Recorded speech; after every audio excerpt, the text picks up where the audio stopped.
Fala pessoal, nesse vídeo eu vou mostrar como chegar no valor da velocidade da luz no vácuo a partir das equações de Maxwell, ok? Então, no primeiro passo eu vou colocar aqui as equações de Maxwell na forma diferencial, que são 4.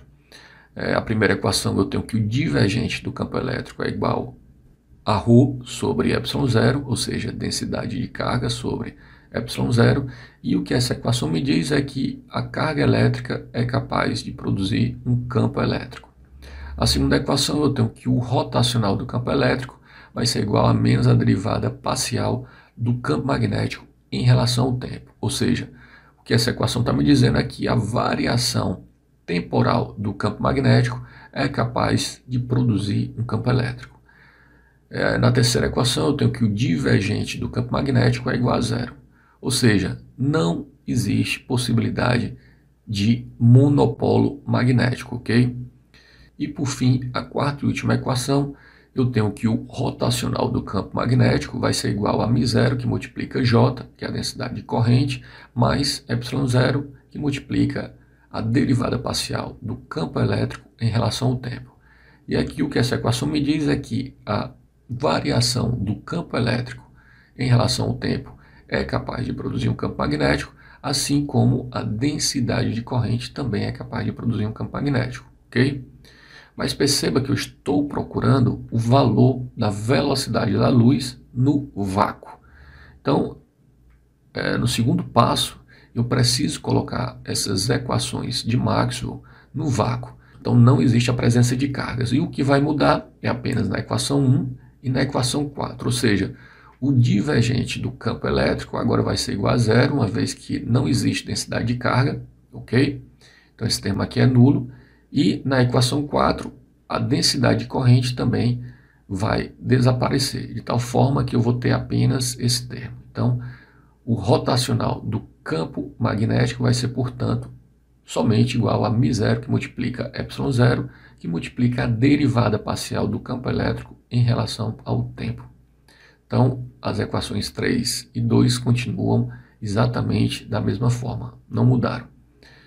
Agora, sabendo disso, para eu encontrar a velocidade da luz, eu vou ter que utilizar uma identidade de operadores. Então, no terceiro passo, utilizando essa identidade de operadores, que é a seguinte: eu tenho que o rotacional do rotacional de um vetor qualquer, que eu chamei de A, vai ser igual ao gradiente do divergente desse vetor menos o laplaciano desse vetor.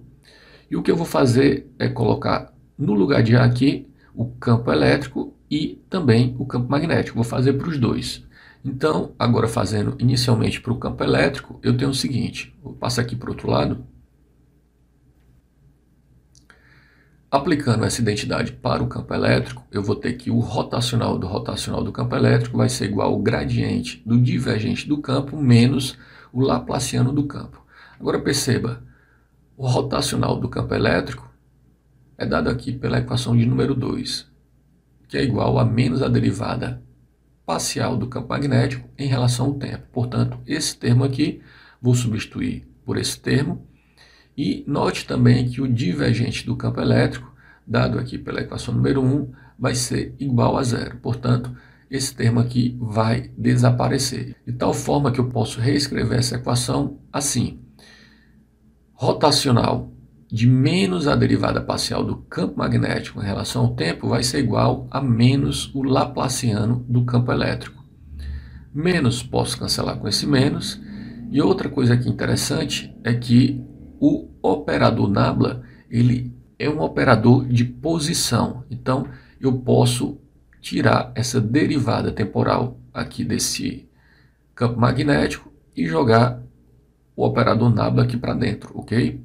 Então, reescrevendo toda essa expressão, eu tenho que o laplaciano do campo elétrico vai ser igual à derivada parcial em relação ao tempo do rotacional do campo magnético. O que eu fiz foi simplesmente pegar esse rotacional e jogar aqui para dentro da derivada, ok? Como um operador de posição, não vai influenciar na derivada temporal. E perceba que o rotacional do campo magnético é dado aqui pela equação número 4, que é μ0, ε0, que multiplica a derivada parcial do campo elétrico em relação ao tempo. Então, substituindo esse cara aqui por esse cara, perceba que eu tenho uma derivada temporal aqui e tenho uma derivada temporal aqui, de tal forma que eu vou ter uma derivada segunda temporal, ok? Então, reescrevendo essa expressão, aqui embaixo eu tenho que o laplaciano do campo elétrico vai ser igual a μ0 que multiplica a ε0, que multiplica a derivada parcial segunda do campo elétrico em relação ao tempo. E aqui eu vou guardar essa expressão, vou chamar de equação número 5. E agora o que eu vou fazer é exatamente a mesma coisa para o campo magnético. Então, fazendo exatamente o mesmo procedimento para o campo magnético, eu tenho que o rotacional do campo magnético vai ser igual ao gradiente do divergente do campo magnético menos o laplaciano do campo magnético. Ora, o divergente do campo magnético é nulo, então esse cara aqui vai sumir, desaparecer. E o rotacional do campo magnético é dado por μ0, que multiplica a ε0, que multiplica a derivada parcial do campo elétrico em relação ao tempo. Então, reescrevendo essa expressão, eu tenho que o rotacional de μ0, ε0, que multiplica a derivada parcial do campo elétrico em relação ao tempo, vai ser igual a menos o laplaciano do campo magnético.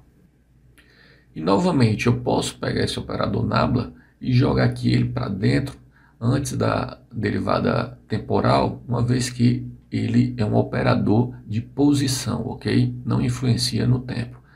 Então, reescrevendo aqui essa expressão, eu vou ter que menos o laplaciano do campo magnético vai ser igual a μ0, ε0, que multiplica a derivada temporal do rotacional do campo elétrico. Mas o rotacional do campo elétrico é menos a derivada parcial do campo magnético em relação ao tempo.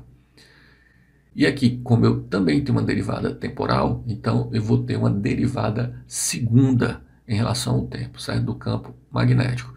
Reescrevendo toda essa expressão, eu vou cancelar esse menos com esse menos, e aí eu obtenho que o laplaciano do campo magnético vai ser igual a μ0, ε0, que multiplica a derivada segunda do campo magnético em relação ao tempo. E aqui eu vou chamar de equação número 6.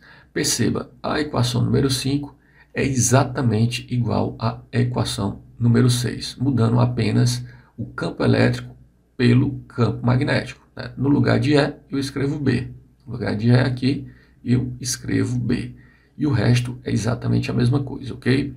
Então, para a gente finalizar, eu vou comparar essas duas equações com a equação diferencial da onda. Vou trazer aqui para o outro lado. No quarto passo, utilizando a equação diferencial da onda, eu tenho que o laplaciano de U vai ser igual a 1 sobre a velocidade ao quadrado da onda sobre a derivada segunda de U em relação ao tempo. E aqui eu vou chamar de uma equação número 7. Então, o que a gente vai fazer é simplesmente comparar 5 e 6 com 7. E fazendo essa comparação, olhando aqui para a equação 6 e para a equação 7, a única coisa que vai mudar aqui é que μ0, que multiplica ε0, vai ser representado por esse termo, 1 sobre v ao quadrado. O resto aqui eu tenho uma laplaciano no vetor, e derivada segunda temporal de um vetor. Então, derivada segunda temporal de um vetor. Portanto, o que eu vou fazer é igualar esse termo, 1 sobre v ao quadrado, com esse termo, μ0, que multiplica ε0, ok? Então, comparando as duas equações, eu obtenho que 1 sobre v ao quadrado vai ser igual a μ0, que multiplica ε0. Isolando v, eu tenho que v vai ser igual a 1 sobre raiz de μ0, que multiplica ε0. Lembrando que μ0 é a permeabilidade magnética no vácuo e ε0 é a permissividade elétrica no vácuo. E agora, para a gente finalizar, só para encontrar o valor da velocidade da luz, eu vou substituir essas constantes aqui pelo valor numérico, ok? Então, trazendo aqui para o outro lado, no quinto e último passo, substituindo os valores, eu tenho que μ0 é igual a 4π, que multiplica 10 elevado a menos 7, que isso é aproximadamente 1,26 vezes 10 elevado a menos 6 Tesla metro sobre ampere. E o ε0 é igual a 8,85, que multiplica 10 elevado a menos 12 coulomb ao quadrado sobre Newton, que multiplica metro ao quadrado.